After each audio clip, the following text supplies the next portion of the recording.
देखो, Indian cinema में पिछले एक साल में एक्सपेक्ट द अनएक्सपेक्टेड वाली कंडीशन देखने को मिली है। जिनसे उम्मीद लगाई गई, कुछ एक्सपेक्ट किया गया, सब के सब मटिया मेट हो गए। War 2, Sikandar, game changer, even Raja Sahib जैसी फिल्म की हवाबाजी के बाद भी पिट गई।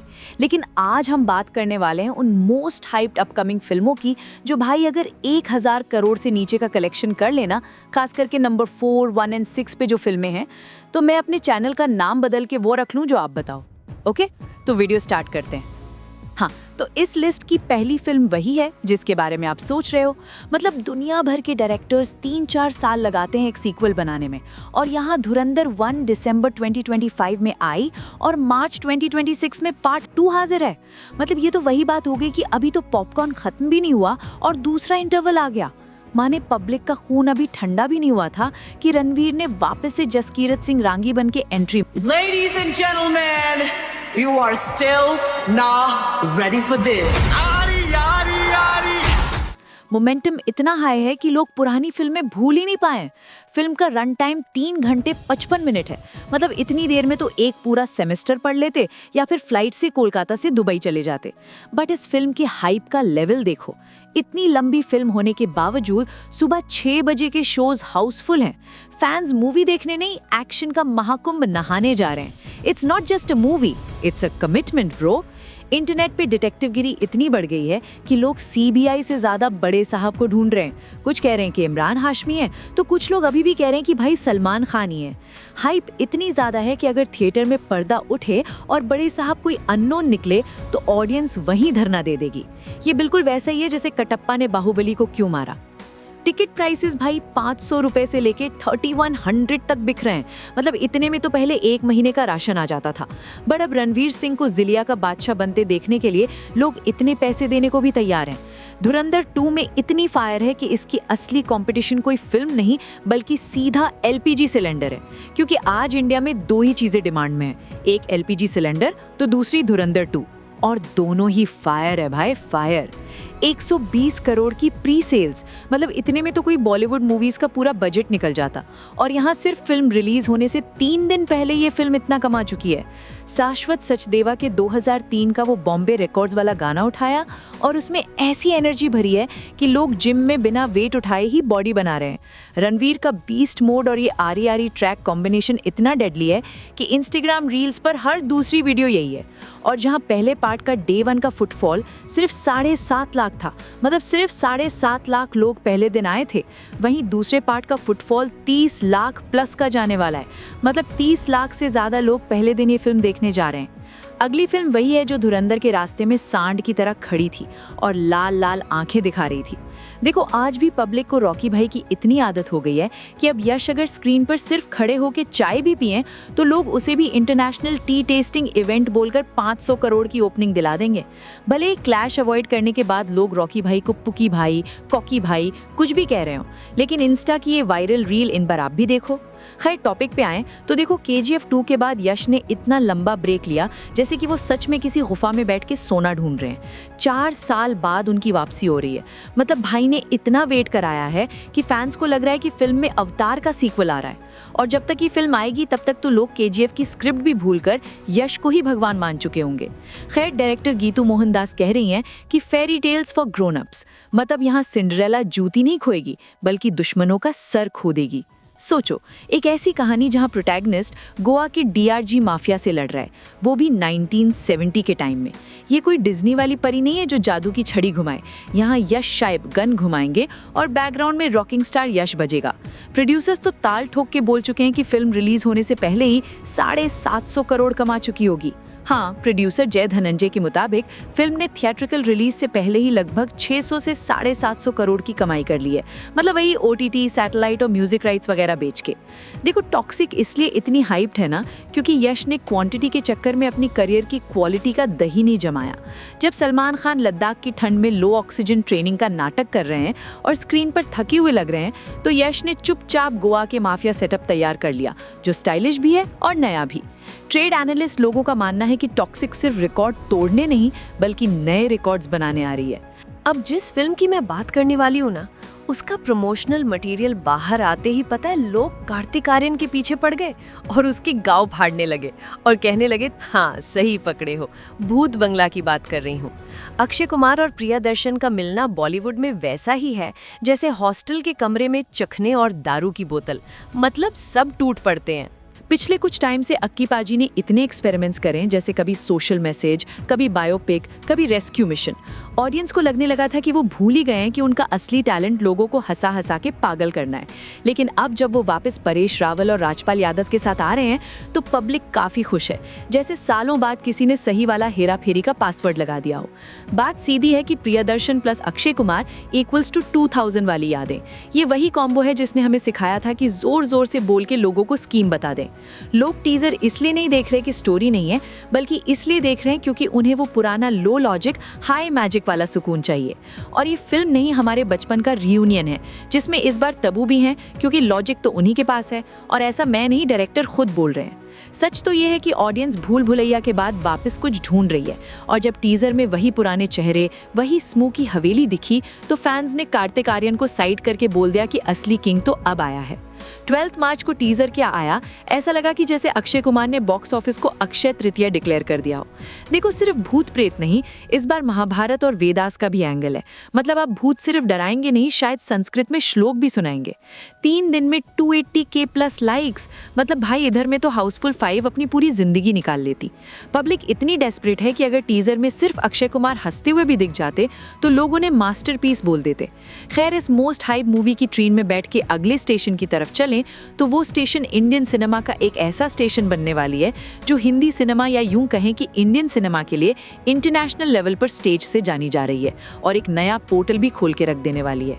हाँ, तो 4th में है नितेश तिवारी के विजन पर 4000 करोड़ लगा देने वाले नमित मल्होत्रा की रामायण। नितेश तिवारी और नमित मल्होत्रा की रामायण इस वक्त इंडियन सिनेमा की वो शर्मा जी का बेटा बन चुकी है जिसे बाकी सारी फिल्मों को कंपेयर करके ताने दिए जा रहे हैं। मतलब मार्च 2026 तक खड़े होकर अगर हम इसकी हाइप को एनालाइज करें तो ये कोई नॉर्मल फिल्म नहीं बल्कि एक नेशनल मिशन लग रही है। सबसे बड़ा रीजन तो वही पुराना जख्म है। 2023 में आदिपुरुष देखने के बाद लोगों ने आंखों में गंगा जल डाला था, खुद की नहीं, सामने वाले की आंखों ने, जिन्होंने फोर्स करके उन्हें वो फिल्म दिखाने ले गए थे और सब पवित्र कर दिया था। अब नीतीश तिवारी की रामायण उस CGI डिजास्टर के लिए एक ऑफिशियल अपॉलजी लेटर की तरह देखी जा रही है। फैंस का कहना है कि बस ओम रावत जैसा ड्रैगन तमपिचास मत दिखाना, बाकी तो हम संभाल लेंगे। ऊपर से फिल्म की बजट इतनी ज्यादा है कि नमित मल्होत्रा एक छोटा सा देश खरीद लेते। कौन सा, वो तुम लोग कमेंट में बताना। मतलब भाई 800 करोड़ पार्ट 1 के लिए और टोटल हाइप 4000 करोड़ की। इतने में तो शायद असली लंका दोबारा सोने की बन जाती। नमित मल्होत्रा ने DNEG के ऑस्कर विनिंग VFX लगाए हैं, हॉलीवुड से स्टंट वाले बुलाए हैं। ऐसा लग रहा है कि भगवान राम का वनवास खत्म होते होते फिल्म का बजट मार्स मिशन तक पहुंच जाएगा। बट रणवीर कपूर के लिए हाइप थोड़ा स्ट्रेसफुल है। कल तक जो बंदा एनिमल में कुल्हाड़ी लेकर घूम रहा था और कह रहा था सारी दुनिया जला देंगे, आज वो सीधा कह रहा है। सोशल मीडिया पर ट्रोलिंग ऐसी हो रही है जैसे रणवीर का कोई एंट्रेंस एग्जाम हो। सदगुरु तक को बीच में आकर बोलना पड़ा है कि भाई एक्टर है, करने दो काम, आज वो राम बना है कल रावण बनेगा। पर हाइप तो वही है कि क्या रणवीर अपनी चॉकलेटी बॉय या अल्फा मेल इमेज को धोकर असली राम बन पाएंगे? असली वजह तो यह है कि ऑडियंस श्री राम से ज्यादा रावण के लिए एक्साइटेड हो रही है। यश यानी कि रॉकी भाई को रावण के रूप में देखकर फैंस बोल रहे हैं कि रावण इतना स्वैग वाला होगा तो लंका के साइड से लड़ेंगे। हाइप ये है कि यश कहीं रणवीर को ओवरशैडो ना कर दे, क्योंकि उनका मॉन्स्टर माइंड तो प्रोडक्शन में भी घुसा है। म्यूजिक में जब AR रहमान और हैंस जिमर साथ आते हैं तो लोगों को लगता है कि म्यूजिक सुनते ही मोक्ष मिल गया है। हाइप इतनी है कि लोग एक्सपेक्ट कर रहे हैं कि बैकग्राउंड स्कोर बजते ही थिएटर में फूलों की बारिश होने लगेगी। बेसिकली ये फिल्म इसलिए हाइप्ड है क्योंकि अगर ये हिट हुई तो ये इंडियाज आंसर टू हॉलीवुड बनेगी, और अगर इसके एग्जीक्यूशन में थोड़ी भी चूक हुई तो रेडिट और ट्विटर वाले इसकी लंका लगाएंगे और VFX का सारा खर्चा निकाल लेंगे। पर फिलहाल तो माहौल यही है कि दिवाली 2026 का वेट ऐसे हो रहा है जैसे असली त्रेता युग वापस आ गया हो और श्री राम इस दिवाली पे अयोध्या आ रहे हों। देखो, आज से 1 डेकेड पहले तक लोग पूछते थे कि 2 अक्टूबर को क्या हुआ था तो सर्किट बोलता था, ये सर्किट, ये 2 अक्टूबर क्या है? ड्राई डे है भाई, स्टॉक लेके रखने का क्या? ड्राई डे काय को? कोई आइडिया नहीं भाई, मैं पता लगा दूंगा, टेंशन क्या बोले थे। बर्थडे है भाई, 2 अक्टूबर का ना बापू का हैप्पी बर्थडे। किसका बापू? बापू बोले तो महात्मा गांधी। क्योंकि 2 अक्टूबर शनिवार सुबह 8 बजे से 3 अक्टूबर रविवार शाम 5 बजे तक मैं और मेरी फैमिली पंची में थे। तो इस लिस्ट की अगली फिल्म है दृश्यम 3। अब ये मत बोलने लग जाना कि अब घोड़ों के रेस में गधे भी दौड़ेंगे। इस फिल्म को क्यों ऐड किया है वो बताता हूँ। देखो, इंडिया में 3 चीजें फिक्स्ड हैं: मरना, टैक्स भरना और विजय सालगांवकर का 2 अक्टूबर को पाव भाजी खाना। इस बार हाइप इतनी है कि लोग कैलेंडर देखकर पहले ही पूछ रहे हैं कि इस साल 2 अक्टूबर को मम्मी पापा के साथ सत्संग जाना है या पुलिस स्टेशन।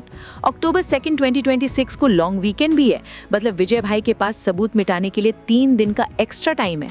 अजय देवगन ने टीजर में बोल भी दिया है कि आखिरी हिस्सा बाकी है और पूरा देश ऐसे रोने लग रहा है जैसे उनका खुद का प्लॉट पुलिस ने खो दिया हो।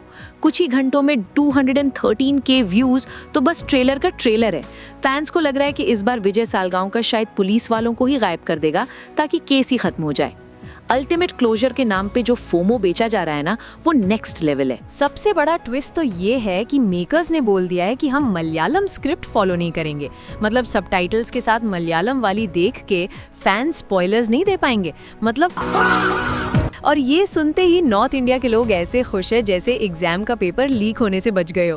ओरिजिनल स्टोरी का मतलब और सस्पेंस डबल है। क्या पता कि इस बार लाश पुलिस स्टेशन के नीचे नहीं, सीधा आईजी के बेडरूम के नीचे निकले।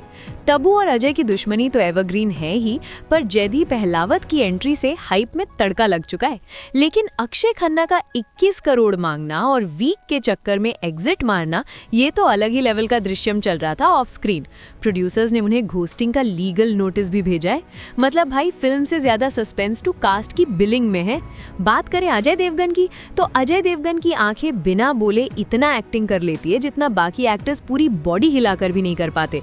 फैंस को लग रहा है कि 4 साल बाद विजय सालगांवकर वापस आएंगे तो शायद इस बार 9th फेल से 10th पास हो चुके होंगे और डिजिटल इंडिया के हिसाब से सबूत मिटाएंगे।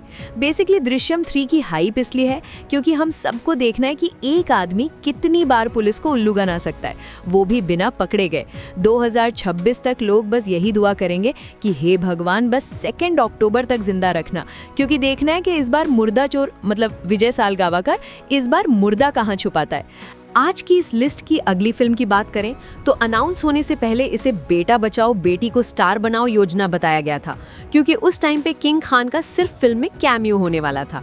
हाँ, मैं बात कर रही हूँ SRK की, किंग की। डर नहीं, दहशत तुम। देखो, शाहरुख खान की फिल्म किंग का इतना हाइप क्यों है, ये सवाल अगर मेरे से पूछा जाए तो सिंपल आंसर ये है कि भाई ने 2023 में पठान और जवान देकर पूरे बॉलीवुड का रिसेशन खत्म किया था। तो अब लोगों को लग रहा है कि 2026 में तो SRK सीधा ऑस्कर ही उठा लाएंगे या कम से कम पूरा बॉक्स ऑफिस तो घर ही ले जाएंगे। कुछ लोग तो ये भी पूछ रहे हैं कि पिछली बार बुर्ज खलीफा को उन्होंने प्रमोशन किया था, इस बार क्या दूसरी वाली का इस्तेमाल हो सकता है? क्या समझ रहे हो? जोक सपाट टॉपिक पे आए तो देखो, लोग कहते हैं कि नेपोटिज्म बुरा है, पर जब SRK अपनी बेटी सुहाना खान को स्क्रीन पर ला रहे हैं तो वही लोग फैमिली गोल चिल्लाने लग रहे हैं। सोचो कि रियल लाइफ में पापा पॉकेट मनी देते हैं, यहाँ पे तो स्क्रीन पे किंग अपनी बेटी को असिस्टेंट बना के कोचिंग दे रहे हैं, और कोचिंग भी ऐसी वैसी नहीं, 350 करोड़ वाली। डायरेक्टर बदल गए हैं, सुजय घोष यानी कि थ्रिलर किंग से सीधा सिद्धार्थ आनंद यानी कि एक्शन किड। सवाल है क्यों?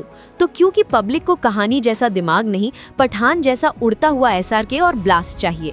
सिद्धार्थ आनंद का लॉजिक सिंपल है, अगर सीन में 10 गाड़ियां नहीं उड़ी और SRK ने बिना पैराशूट के प्लेन से जंप नहीं मारी तो वो एक्शन कैसा? मतलब भाई, SRK अपने 60s में है, पर उनका सॉल्ट एंड पेपर लुक देखकर 20 साल के लौंडे भी अपनी बाल सफेद कराने की सोच रहे हैं। हो सकता है फिल्म में आने के बाद ये ट्रेंड भी स्टार्ट हो जाए। टीजर में उनका डायलॉग है कि डर नहीं, दहशत हो। मतलब विलन को गोली से नहीं, सिर्फ अपने स्वैग से हार्ट अटैक देने वाले हैं। बट फिर भी हाइप तब तक पूरी नहीं होती जब तक इंटरनेट के डिटेक्टिव्स कॉपी न ढूंढ ले। कुछ लोग कह रहे हैं कि लोग ब्रैड पिट की F1 जैसी फिल्म से कॉपीड है, तो कुछ लोग कह रहे हैं कि लियोन ऑन द प्रोफेशनल से उठाई गई है। पर SRK का आंसर रेडी है, कॉपी नहीं, किंग ने हॉलीवुड को इंस्पायर किया है। ऐसा कहा जा रहा है कि अभिषेक बच्चन विलेन बने हैं, और ये सुनते ही फैंस इतने खुश हैं जैसे उन्हें पुरानी युवा की याद आ गई हो। लोग कह रहे हैं कि लल्लन सिंह इज बैक। बस दुआ करो कि फिल्म में SRK और अभिषेक के बीच में ऐश्वर्या का जिक्र ना हो जाए, वरना सिनेमा हॉल में ही दंगा हो जाएगा। इतना पैसा खर्च हो रहा है कि ट्रेड एनालिस्ट अभी से कैलकुलेटर लेके बैठ गए हैं। अगर फिल्म ने 1000 करोड़ नहीं कमाए तो लोग ऐसा बिहेव करेंगे जैसे उनके खुद के पैसे डूब गए हैं। पोलैंड से लेकर यूरोप तक फिल्म की शूटिंग चल रही है। बस SRK SRK का कंधा साथ दे दे, बाकी तो फैंस किंग को चंदा देकर भी हिट करा देंगे। अब 24 दिसंबर 2006 ये फिल्म हिस्ट्री बनाएगी या फिर लोग वही पुरानी बात बोलेंगे कि इससे अच्छा तो स्वदेश फिर से देख लेते हैं, #ऑस्कर वाली फिल्म। पर ये तो मानना पड़ेगा कि अब तक किंग का दबदबा पूरी तरह से है। बाकी लिस्ट और भी लंबी है, बट क्या करें, बेवफा ऑडियंस लंबी वीडियो बीच में छोड़ के भाग जाती है। इसलिए सच बताऊं तो हमारी भी फटती है 20-21 मिनट की वीडियो बनाने में। वैसे इस कंटेंट को बनाने में भी फटके 76 हो चुकी है। खैर भाई, वीडियो पसंद आई हो तो इसे लाइक मारो, अगर अब तक सब्सक्राइब नहीं किया तो कर लो, सिर्फ 10% ऑडियंस सब्सक्राइब करती है। और वीडियो को प्रसाद की तरह और भी लोगों में बांटो। और एक पर्सनल एडवाइस दूं, सिचुएशन कैसी भी हो नहीं रुकनी चाहिए, वरना तो बेटा चिंता चिता के समान है ही। मिलती हूँ अगले वीडियो में, तब तक के लिए बाय।